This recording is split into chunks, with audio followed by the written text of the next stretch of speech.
नमस्कार, बहुत स्वागत है आपका। प्राइम डिबेट देख रहे हैं आप, आपके साथ मैं जेपी शर्मा।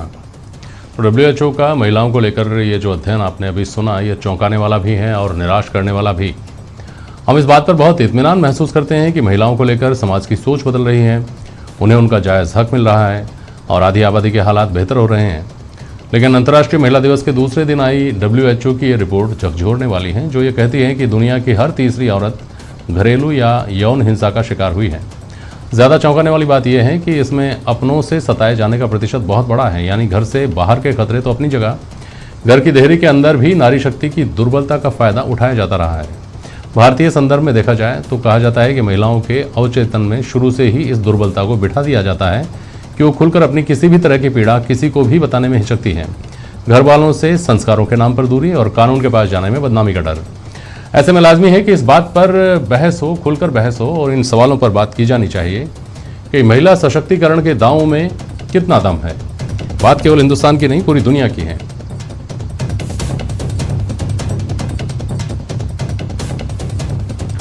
शिक्षा का स्तर बढ़ने के बाद भी और खुलेपन और आज़ादी के बाद भी क्यों नहीं बदले हालात।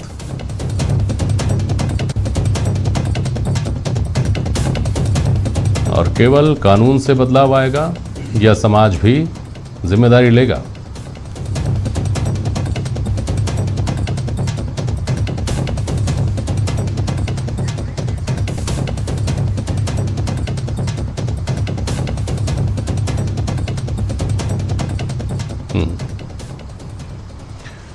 हमारे साथ एडवोकेट शालिनी शेरोन हैं और हेमलता शर्मा हैं।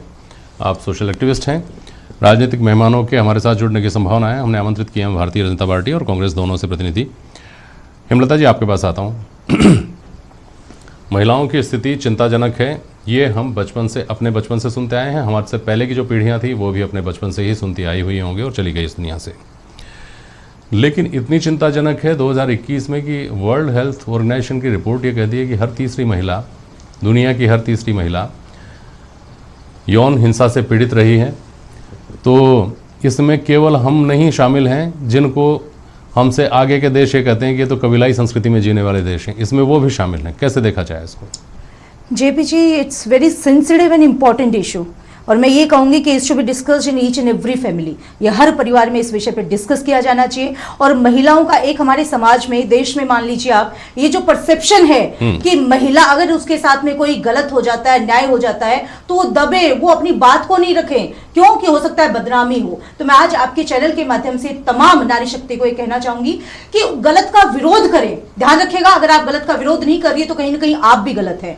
आप गलत का विरोध करिए। ध्यान रखिए, बदनामी आपकी नहीं है, बदनामी उसकी है जिसे गलत किया है। अतः खुल के बोलिए, अपने बच्चों को इस विषय में खुल के शिक्षा दीजिएगा और अगर गलत करे तो उसको सहे नहीं। और ये वास्तव में सच्चाई है। शुरुआत में अपने परिवार से ही हमें करनी पड़ेगी और इसमें भी कोई दोहराई नहीं है कि गलत करने वाले 90% अपने होते हैं, वो अपने परिवार के सदस्य, अपने रिश्तेदार। अतः अंधा विश्वास किसी पे ना करें। और मैं तो बीइंग एन एजुकेशनिस्ट एक बात और कहूंगी कि शुरुआत होती है बचपन से, बाल अवस्था में। आप अपने बच्चों को ये ना सिखाएं कि हर बड़ों की बात माने। ध्यान रखिएगा कि इंसान उम्र से बड़ा नहीं, बूढ़ा होता है। अगर बच्चा ये कह रहा है कि वो गलत इरादे से आपको छू रहा है, बैड टच कर रहा है आपको, या कुछ उसके इशारा दे रहा है, तो पेरेंट्स को ये बात समझनी चाहिए। और सेक्सुअल एजुकेशन सिलेबस के अंदर अनिवार्यता से शामिल किया जाना चाहिए। अन्यथा जो आंकड़ा ही दिल दहलाने वाला आंकड़ा है, आपने सबसे महत्वपूर्ण बात ये कही है, शोषित है, तो इसमें लगाम लगनी चाहिए। और कानून की लचर व्यवस्था,